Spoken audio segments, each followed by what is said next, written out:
E então tudo começa e é preciso enquadrar isso. Portanto, há uma sequência e, portanto, não deve ser interrompido aqui com parágrafos diferentes, como faz o tradutor e editor da difusora bíblica, e se calhar nas outras bíblias é assim, nas outras traduções e edições. Não se deve, não se pode, sob pena de já estar a manipular e, portanto, a tentar conduzir a uma determinada conclusão, a tirar uma determinada conclusão final, quando a conclusão final seria diametralmente oposta à que se vai tirar. Ora, como aqui acontece, com Jesus tira-se uma conclusão diametralmente oposta àquela que as igrejas da cristandade, do cristianismo, portanto, as igrejas cristãs, a igreja católica, protestante, ao nível das suas cúpulas e ao nível da sua doutrinação, dos seus mestres, dos seus doutores, professores, das suas universidades, andam a fazer contra Jesus e, portanto, em última instância, contra as populações, contra os seres humanos, contra o próprio planeta, porque depois todos sofremos as consequências destes desvios da maiêutica.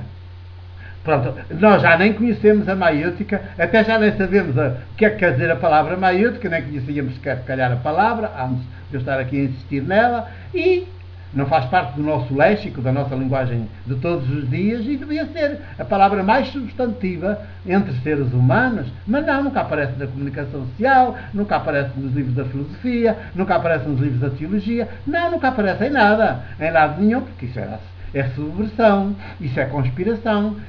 Isto leva para práticas políticas e não para poder político.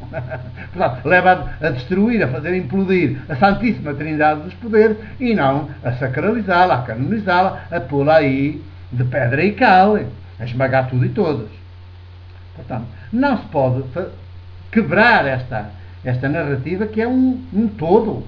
É um todo. A parábola é desencadeada por uma provocação de um doutor da lei, de um teólogo oficial do tempo de Jesus. Jesus deve rir-se por dentro, porque ele vive numa dimensão de tanta alegria interior, e a alegria também tem uma dimensão de bom humor.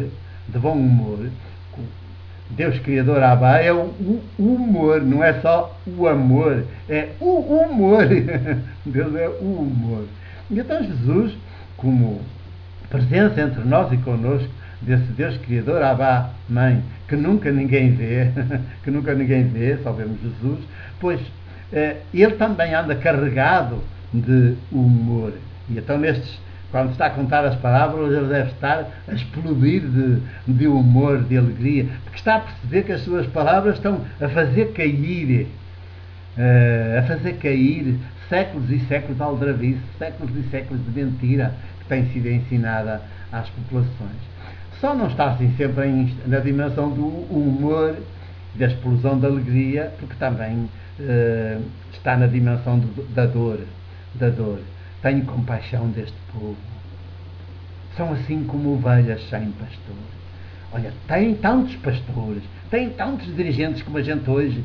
Estamos aí a abarrotar de dirigentes, de agentes do poder, da Santíssima Trindade dos poderes. E então, no poder político armado, isso é que não há falta de agentes, é um bestarias e candidatos àqueles lugares, não falta. E Jesus diz, também no seu tempo é assim, no seu tempo histórico, no seu pequeno país, também é assim. E, no entanto, Jesus, com a sua dor, também diz, tenho compaixão. Quer dizer, as minhas entranhas revolvem-se todas de dentro para fora ao ver a situação destas multidões. São como ovelhas sem pastor. É um camponês a falar e, portanto, diz uma comparação assim. Diz uma frase, uma afirmação assim, compara. Mas também esta frase está dentro do contexto da linguagem bíblica que vem de trás e que é a cultura base que Jesus tem, que é a cultura bíblica. E então são como ovelhas sem pastor. Tantos pastores, tantos dirigentes, mas todos comedores, eles eram lobos.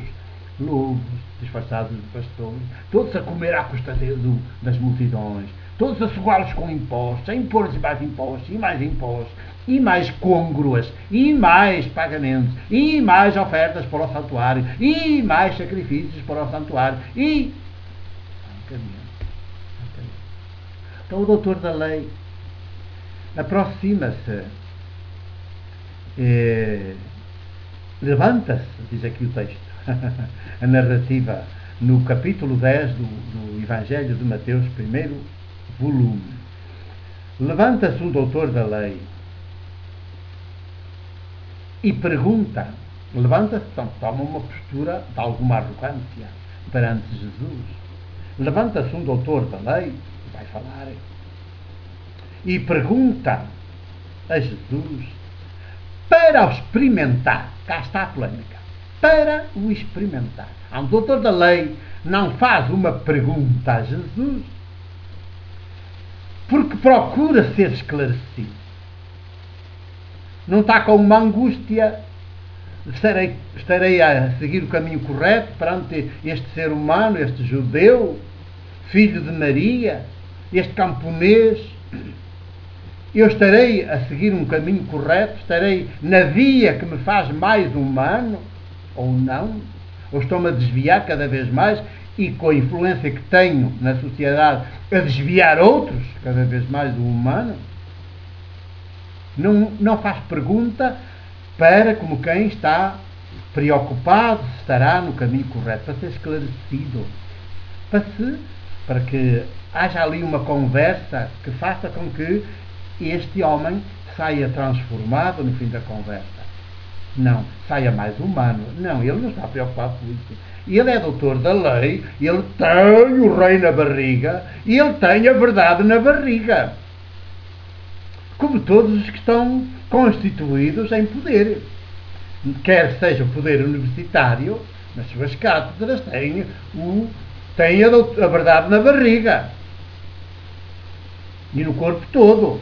Como os que estão constituídos em poder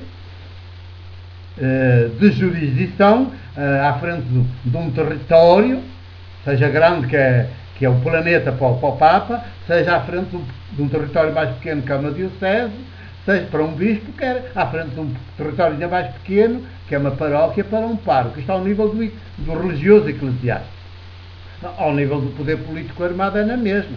Seja na chefia do mundo, do planeta, seja na chefia do país, seja na chefia de um município, seja na chefia de uma freguesia. Estão ao nível são poder. E, portanto, sempre tem o rei na barriga, sempre tem a verdade na barriga. E para eles, a verdade é com eles. Está neles. Não está noutro que não está neste âmbito do poder. E, pelo contrário, até anda aí, parece que a contestar esta história, a questionar esta situação, toda esta estrutura. Então esse é um estúpidozinho, esse é um palermazinho, esse é um, assim, meio demente. Não. E eles é que sim, estão, a verdade é com eles. E este doutor da lei também faz o mesmo. Pois, a tentar achincalhar Jesus. Porque a um ser humano desarmado é possível achincalhá-lo, até é possível esbofeteá-lo, é possível cuspi-lo. Porque ele é ser humano, como desarmado, é a máxima fragilidade. É assim que se apresenta. E, portanto, a fragilidade humana, qualquer um a pode agredir. Com palavras ou com gestos, ou com atitudes agredir. E ele, olha, se o agredirem, fica com as agressões. Fica com as agressões, quer verbais, quer mesmo físicas. E, portanto, se o insultarem, fica com os insultos. Não responde com outros insultos, não responde com outras agressões, responde, como isto é belo, e como é belo nos seres humanos, responde com maísica. E a resposta é muito exigente, mas não é agressiva, é cheia de ternura, ainda que pareça que não tem ternura, porque é muito exigente. Quer dizer, vai puxar pelo outro ou pela outra para que cresça de dentro para fora, e o outro está tão humilhado, está tão oprimido, está tão esmagado, tem-se a si mesmo em tão pouca consideração, que quando lhe aparece alguém maiútica, com linguagem maiútica, e ele até nem entende aquela exigência e toma a exigência como uma agressão.